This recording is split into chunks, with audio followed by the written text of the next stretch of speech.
अस्सलाम वालेकुम class. As you know that city high school has been started online classes और हम लोगों ने चैप्टर नंबर 5 स्टार्ट किया और जिसका नेम है physical states of matter.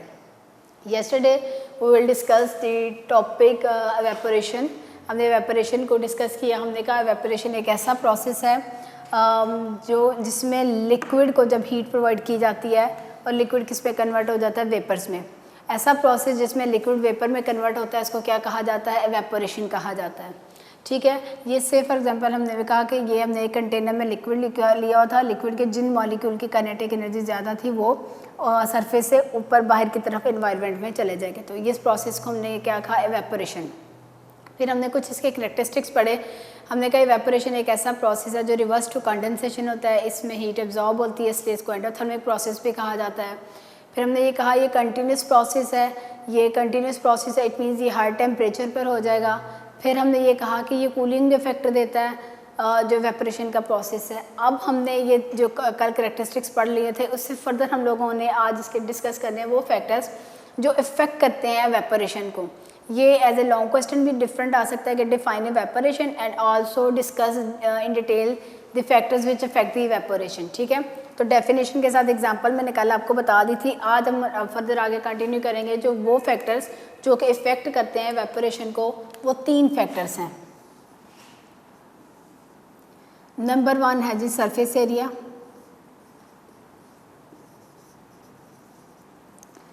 Number 2 है टेम्परेचर एंड नंबर 3 जो फैक्टर्स इफेक्ट करता है वो है इंटरमॉलिक्यूलर फोर्सेस। ये 3 ऐसे फैक्टर हैं जो इफ़ेक्ट करते हैं एवेपोरेशन के प्रोसेस को। ठीक है, हम 1 बाय 1 डिस्कस करते हैं इसको। सरफेस एरिया, सरफेस एरिया हमने कहा कि एवेपोरेशन को ना ये एक और क्वेश्चन इससे बन सकता है कि justify evaporation is a surface phenomena. Evaporation को सरफेस फिनोमिना क्यों कहा जाता है? ये कल मैंने आपको बताया था कि जिन मॉलिक्यूल की भी काइनेटिक एनर्जी ज़्यादा होगी वो मॉलिक्यूल यहाँ से नहीं एवेपोरेट करेंगे, वो पहले कहाँ पे आएंगे, वो सरफेस पे आएंगे।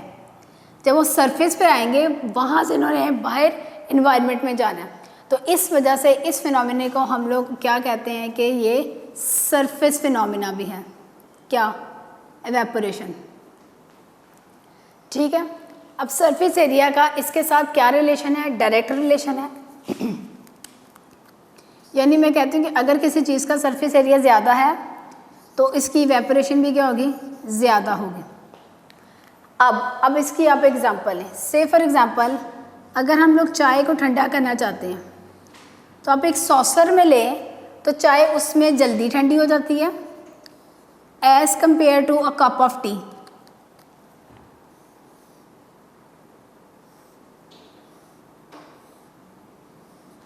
फॉर एग्जांपल ये हमारे पास एक मग है, ठीक है, ये एक टी कप है और ये इसकी सॉसर है।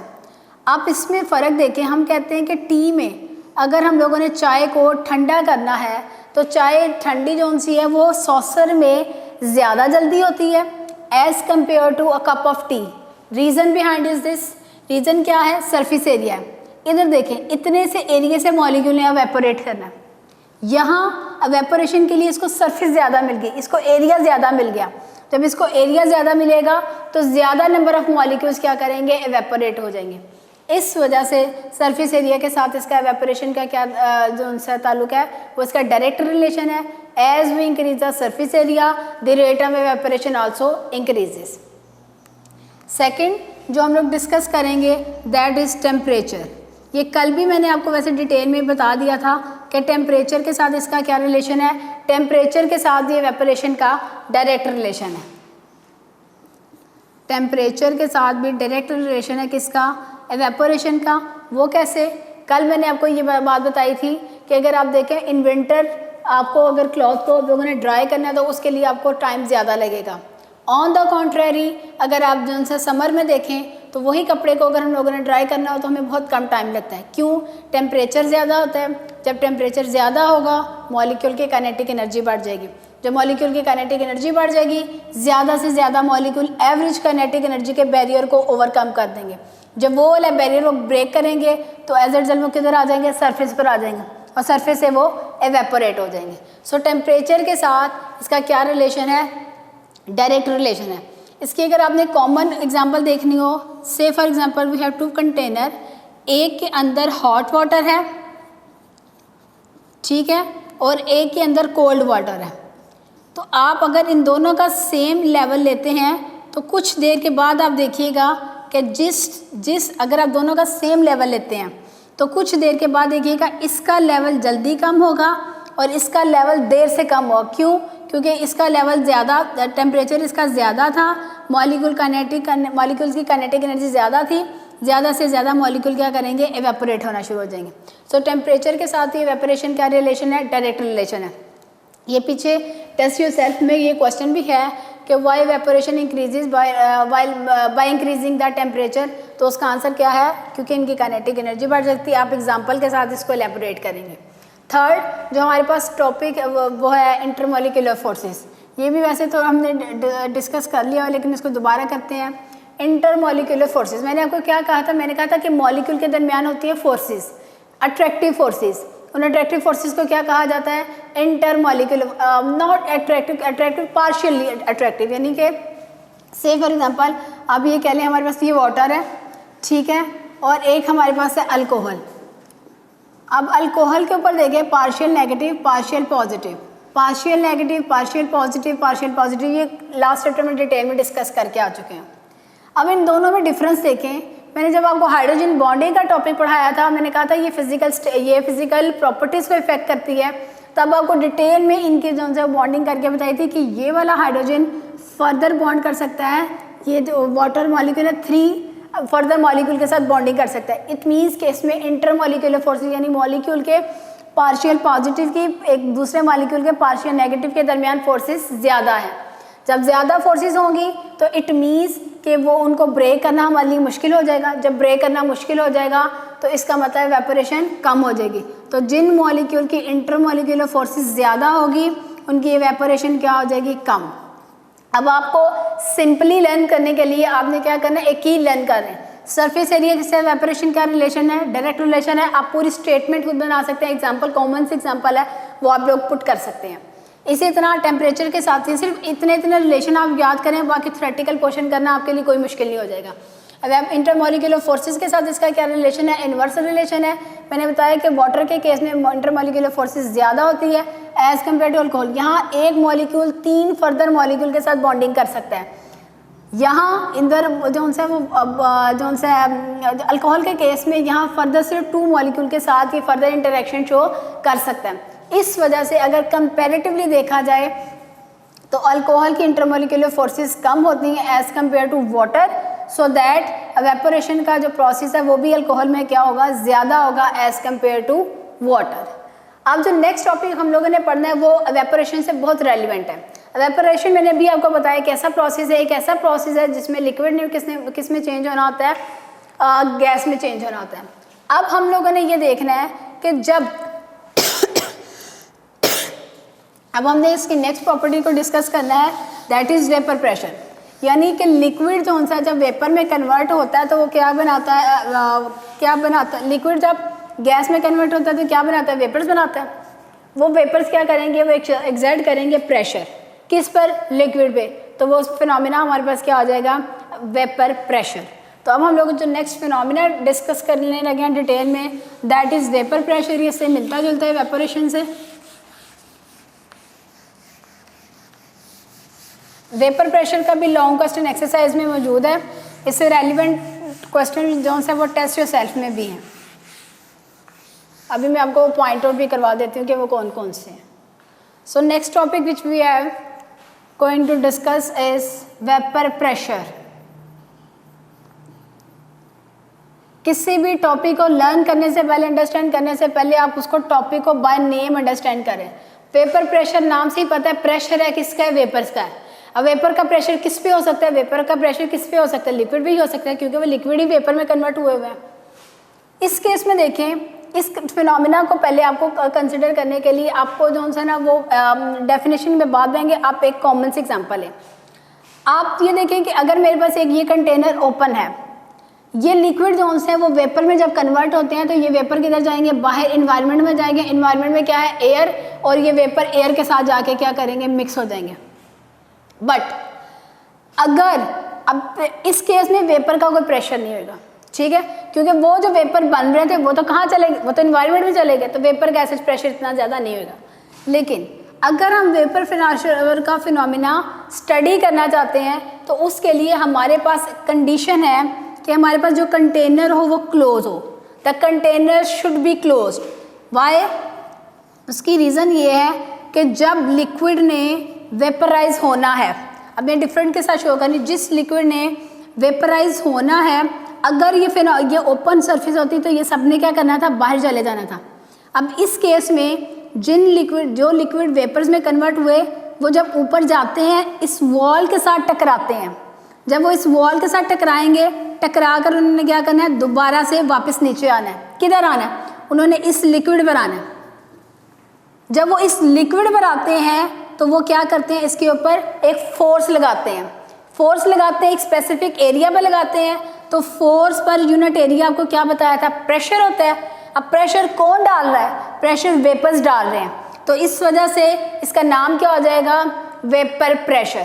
पहले आपको इस टॉपिक की अंडरस्टैंडिंग होनी चाहिए कि इसका नाम वेपर प्रेशर क्यों रखा, क्योंकि वेपर ने डाला प्रेशर किसके ऊपर, लिक्विड के ऊपर। This phenomena is known as vapour pressure. But इसके लिए एक कंडीशन मस्ट होना ज़रूरी है। ये क्या है जी? ये है pressure exerted by vapours, pressure exerted by vapours.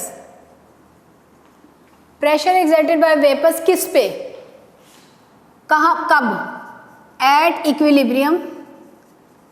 Pressure exerted by vapours कहाँ पे, प्रेशर वेपर ने एक्सर्ट किया प्रेशर कब, एट इक्विलिब्रियम। किस पे? With liquid at particular temperature, at particular temperature. अब इस डेफिनेशन में तीन चीज़ें आई। फर्स्ट वन इज वेपर ने प्रेशर एक्सर्ट किया, कब किया, एक कंडीशन थी इक्विलिब्रियम की कंडीशन, ठीक है।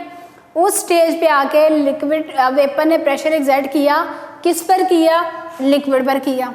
कब किया, कब उन्होंने किया, जब टेम्परेचर हम लोगों ने एक पर्टिकुलर टेम्परेचर पे ही हमने ये फिनोमिना को स्टडी करना है, ठीक है। अब यहाँ पे एक आ गई हमारे पास वैल्यू इक्विलिब्रियम। अब इक्विलिब्रियम है क्या?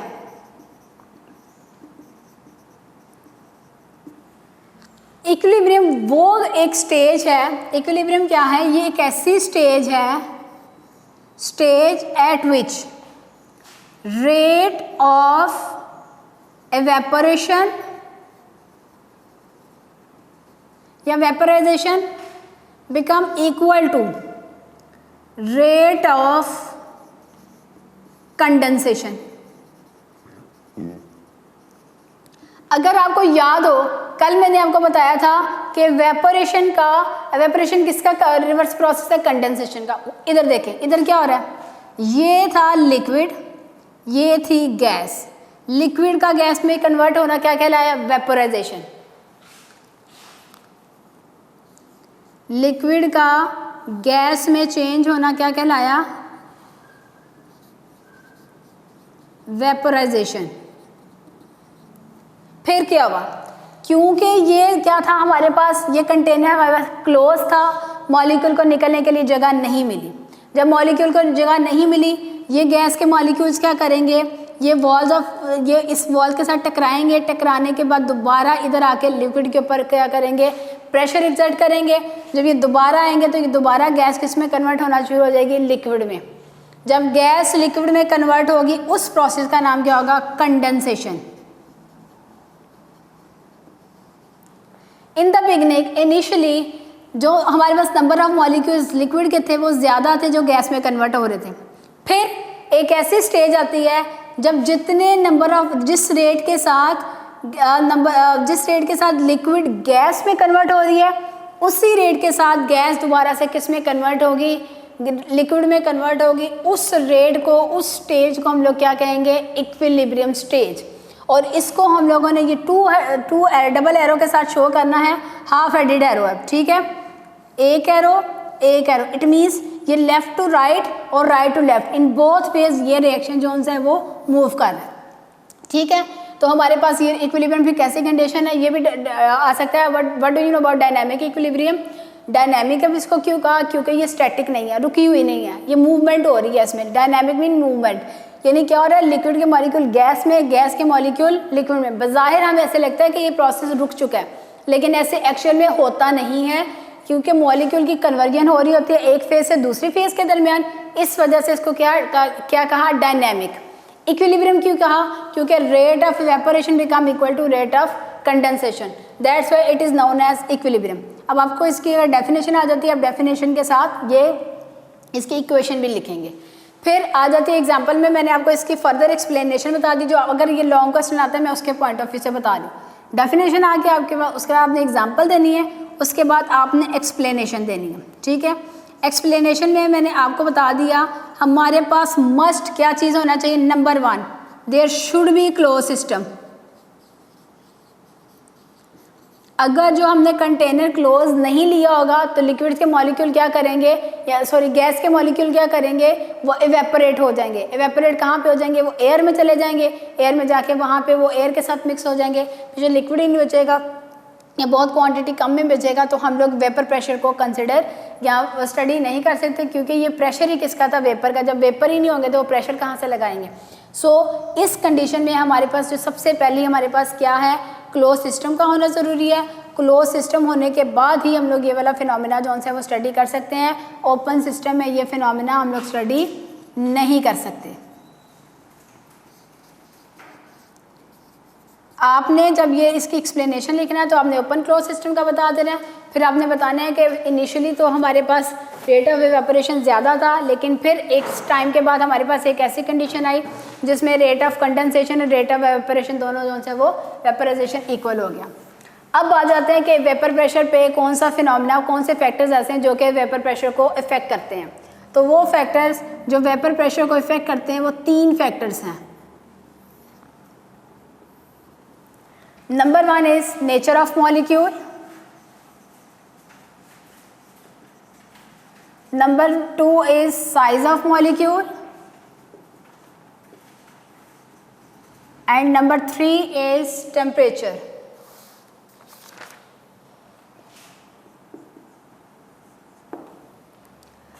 अब नेचर ऑफ मॉलिक्यूल का सबसे पहले हम डिटेल में स्टडी करेंगे। Nature of molecule, nature of molecule, molecule कितनी तरह के हो सकते हैं, 2 तरह सकते हैं। या तो मॉलिक्यूल पोलर होंगे या फिर वो नॉन पोलर होंगे।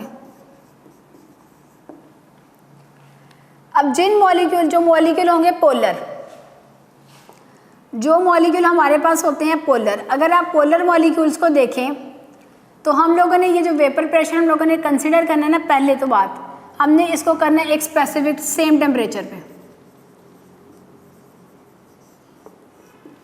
हमने सेम टेम्परेचर पर देखना है कि अगर कोई पोलर मॉलिक्यूल है उसका वेपर प्रेशर कितना है, और अगर कोई हमारे पास नॉन पोलर मॉलिक्यूल है तो उसका वेपर प्रेशर कितना है। अब पोलर में होता क्या है, पोलर में 2 पोल्स होते हैं, जैसे कि वाटर के केस में देखें partial negative, partial positive, partial positive. Non polar के केस में आप अल्कोहल भी ले सकते हैं, पार्शियली पोलर होता है, लेकिन इसको नॉन पोलर में भी कंसिडर क्योंकि इसका एक एंड जो सा वो नॉन पोलर होता है, ये वाला एंड इसका जो सा वो नॉन पोलर है, ये पार्शियल पॉजिटिव। अब अगर सेम टेम्परेचर पर अगर आप देखें ना, तो आप वाटर को देखें तो वाटर का जो वेपर प्रेशर है वो 0 डिग्री सेंटीग्रेड पे वाटर का जो वेपर प्रेशर होता है वो होता है 5 mm ऑफ मरकरी। जबकि हम इथाइल अल्कोहल की बात करें तो 0 डिग्री सेंटीग्रेड पे इथाइल अल्कोहल का वेपर प्रेशर होता है 25 mm of mercury.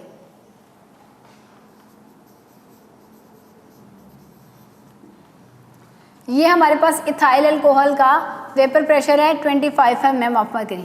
Same temperature है, सेम टेम्परेचर दोनों में क्या है 0 डिग्री सेंटीग्रेड है, लेकिन चूंकि इनकी नेचर डिफरेंट है, पोलर और नॉन पोलर। अब हुआ क्या, अब होता ये है कि जो पोलर मॉलिक्यूल है इनके अंदर में इंटरमॉलिक्यूलर फोर्सेस होती है स्ट्रॉन्ग। अभी आपको बताया था कैसे, ये वाला फर्दर आगे किसी वाटर मॉलिक्यूल के साथ बॉन्ड बनाएगा, बॉन्ड अट्रैक्शन शो करेगा, ये वाला ऑक्सीजन फर्दर मॉलिक्यूल के साथ, ये वाला ऑक्सीजन जो है वो फर्दर मॉलिक्यूल के साथ बॉन्डिंग शो करेगा।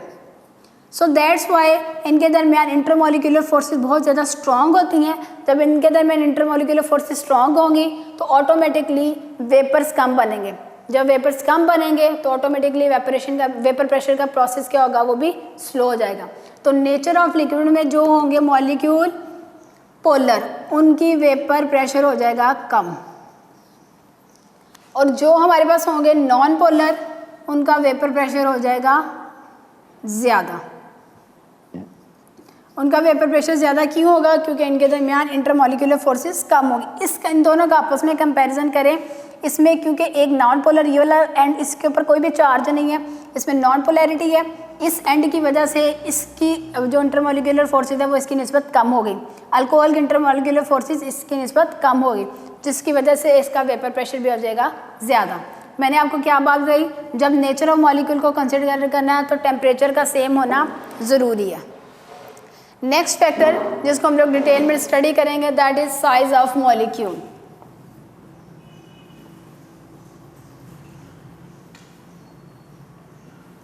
साइज ऑफ मॉलिक्यूल में हमारे पास आ जाते हैं मॉलिक्यूल दो तरह के हो जाते हैं, एक वो जिनका साइज छोटा हो, एक वो जिनका साइज बड़ा हो। ऑटोमेटिकली जिन मॉलिक्यूल का होगा साइज स्मॉल, उनका वेपर प्रेशर हो जाएगा ज़्यादा, यानी उनको थोड़ी सी भी फोर्स लगाएंगे वो तेज़ी से क्या करेंगे, इधर उधर मूव करेंगे और वो लिक्विड्स में चले जाएंगे।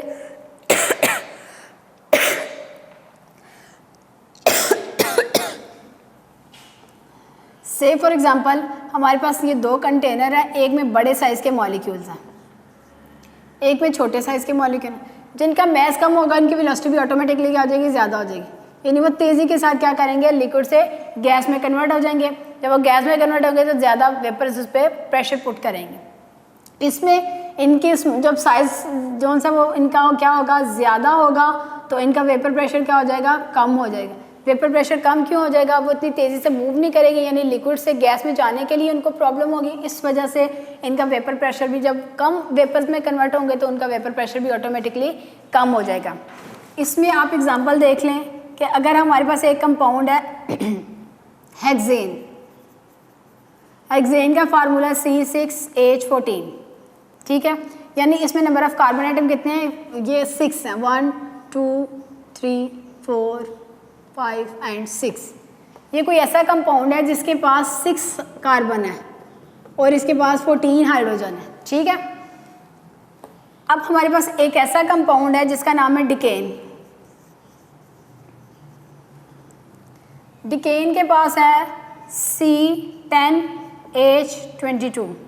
तो आप इसमें देखें 1 2 3 4 5 6 7 8 9 10 1 2 3 4 5 6 7 8। ये हमारे पास क्या है, ये एक ऐसा कंपाउंड है जिसमें नंबर ऑफ कार्बन आइटम जितने हैं, कितने हैं जी, वो 10 हैं, और नंबर ऑफ हाइड्रोजन हमारे पास कितने हैं, इसमें नंबर ऑफ हाइड्रोजन इसमें है 22, ठीक है। अब इस केस में अगर आप देखते हैं तो हमारे पास क्योंकि ये कंपाउंड एक ऐसा कंपाउंड है जिसमें नंबर ऑफ कार्बन, अब इस कंपाउंड को लिक्विड से ज़ाहिर है इसका साइज़ देखें बड़ा है, इसका साइज़ देखें तो ये छोटा साइज़ है। जब इस साइज़ के मॉलिक्यूल को क्या करेंगे, ये जल्दी से इवेपोरेट हो जाएंगे, इस साइज़ के मॉलिक्यूल को इवेपोरेट होने में ज़्यादा टाइम लगेगा, तो ये वेपर प्रेशर भी इसका ऑटोमेटिकली क्या हो जाएगा, कम हो जाएगा। नेक्स्ट जो हम लोग डिस्कस कर रहे हैं दैट इज़ टेम्परेचर।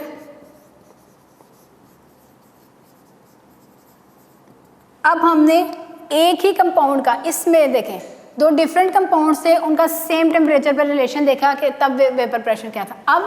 अब हमने करना है टेम्परेचर को डिफरेंट और देखना है कि सेम कंपाउंड का डिफरेंट टेम्परेचर पे क्या रद्द अमल था, क्या उसका बिहेवियर था। टेम्परेचर जब होता है हमारे पास ज़्यादा, टेम्परेचर जब होता है हमारे पास ज़्यादा तो हम कहते हैं वेपर प्रेशर भी होता है ज़्यादा। टेम्परेचर जब हमारे पास होता है कम तो हम कहते हैं वेपर प्रेशर भी हमारे पास होता है कम। अब क्वेश्चन होता है क्यों, कैसे, वो ऐसे कि जब हमारे पास टेम्परेचर ज़्यादा होगा तो मॉलिक्यूल की काइनेटिक एनर्जी भी क्या हो जाएगी, ज़्यादा, वो ज़्यादा तेज़ी से इधर उधर मूव करेंगे और ज़्यादा से ज़्यादा मॉलिक्यूल जब उनकी काइनेटिक एनर्जी ज़्यादा हो जाएगी एवरेज काइनेटिक एनर्जी से बढ़ जाएगी, उनकी जो आपस में इंटरमॉलिक्यूलर फोर्सेज हैं वो क्या हो जाएंगी, ब्रेक डाउन हो जाएंगी। जब इंटरमॉलिक्यूलर फोर्सेज ब्रेक डाउन हो जाएंगी वो क्या करेंगे, वो सरफेस पर आ जाएंगे और सरफेस से क्या करेंगे, बाहर एवेपोरेट होना शुरू हो जाएंगे। तो टेम्परेचर बेसिकली ज़्यादा होने से क्या चीज़ बढ़ी, इनकी काइनेटिक एनर्जी बढ़ी। जब काइनेटिक एनर्जी बढ़ेगी तो ज़्यादा नंबर ऑफ वेपर्स जो से लिक्विड, ज़्यादा नंबर ऑफ वेपर्स बनेंगे। जब ज़्यादा नंबर ऑफ वेपर्स बनेंगे तो वो ज़्यादा ही प्रेशर को एक्सर्ट करेंगे। इस वजह से जैसे जैसे टेम्परेचर को बढ़ाया जाता है वैसे वैसे ही वेपर प्रेशर भी हमारे पास क्या होता है, वो इंक्रीज़ हो जाता है। ठीक है, ये हमारे पास तीन हमारे, अब इसके एग्जांपल आप देख लें, आप वैल्यू के थ्रू भी लर्न कर सकते हैं। अगर आप 0 डिग्री सेंटीग्रेड पर देखें 0 डिग्री सेंटीग्रेड पर और 100 डिग्री सेंटीग्रेड पर देखें ना, वेपर प्रेशर सेम, वाटर का ही देखें, वाटर का 0 डिग्री सेंटीग्रेड पे अभी मैंने उधर आपको बताया कितना है इसका, 5 mm ऑफ मरकरी। लेकिन अगर इसका 100 डिग्री सेंटीग्रेड पे देखें तो वो होता है 760 mm ऑफ मरकरी। तो इन दोनों में हमारे पास कंपाउंड जो है वो सेम है, वो कंपाउंड क्या है हमारे पास, वाटर, बट टेम्परेचर डिफरेंट करने से इनका वेपर प्रेशर भी क्या हो जाएगा, डिफरेंट हो जाएगा। अब इससे रेलिवेंट जो आपके हैं जी टेस्ट योरसेल्फ के क्वेश्चन वो 5.4 इस टॉपिक से और जो एवेपोरेशन का टॉपिक है उससे रेलिवेंट आपके जो टेस्ट योरसेल्फ और लॉन्ग क्वेश्चन के जो क्वेश्चन है वो मैं आपको बता रही हूँ। टेस्ट योरसेल्फ है आपका 5.4 और इसके क्वेश्चन है 1, 2, 3, 4 और उसके बाद आपका लॉन्ग क्वेश्चन 3rd और एक्सरसाइज के जो शॉर्ट क्वेश्चन आंसर हैं वो हैं आपके 4th।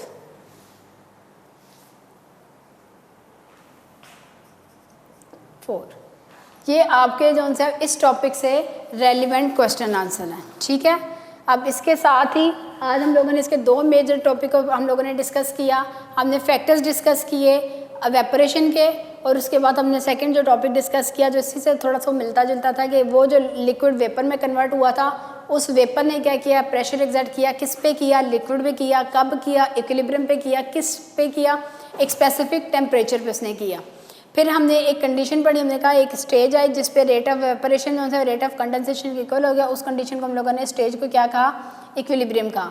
फिर हमने कहा कि इसके लिए मेजर जो चीज़ है वो क्या चीज़ होना ज़रूरी है, इसके लिए सिस्टम का क्लोज होना ज़रूरी है। फिर हमने इसके 3 फैक्टर्स को डिस्कस किया और उसमें थे nature of molecule, size of molecule और टेम्परेचर। नेचर ऑफ मॉलिक्यूल में आपको बताया 2 तरह के मॉलिक्यूल थे, पोलर और non polar. Size of molecule में आपको साइज ड्रॉ करके स्ट्रक्चर्स का बताया कि जब साइज छोटा होगा तो मॉलिक्यूल का वेपर प्रेशर ज़्यादा और जब साइज बड़ा होगा तो मॉलिक्यूल का वेपर प्रेशर कम। टेम्परेचर के साथ भी आपका रिलेशन बताया कि टेम्परेचर के साथ इसका क्या रिलेशन है, जब टेम्परेचर को बढ़ाया जाता है तो काइनेटिक एनर्जी बढ़ जाती है, जब काइनेटिक एनर्जी बढ़ जाती है तो ऑटोमेटिकली नंबर ऑफ वेपर्स ज़्यादा बनेंगे, जब वेपर ज़्यादा बनेंगे तो वेपर प्रेशर भी ज़्यादा से ज़्यादा एक्सर्ट करेंगे। ठीक है, अभी तक अब ये long as well as short ये एक एक जो फैक्टर्स है ये जस्टिफिकेशन के तौर पर भी आ सकता है। जैसे आपको आ सकता है how nature of liquid, how nature of molecule affect the vapour pressure, how temperature affect the vapour pressure. ये टेम्परेचर वाला तो टेस्ट योरसेल्फ में क्वेश्चन है भी। How size of the molecule affect the rate of vapour pressure.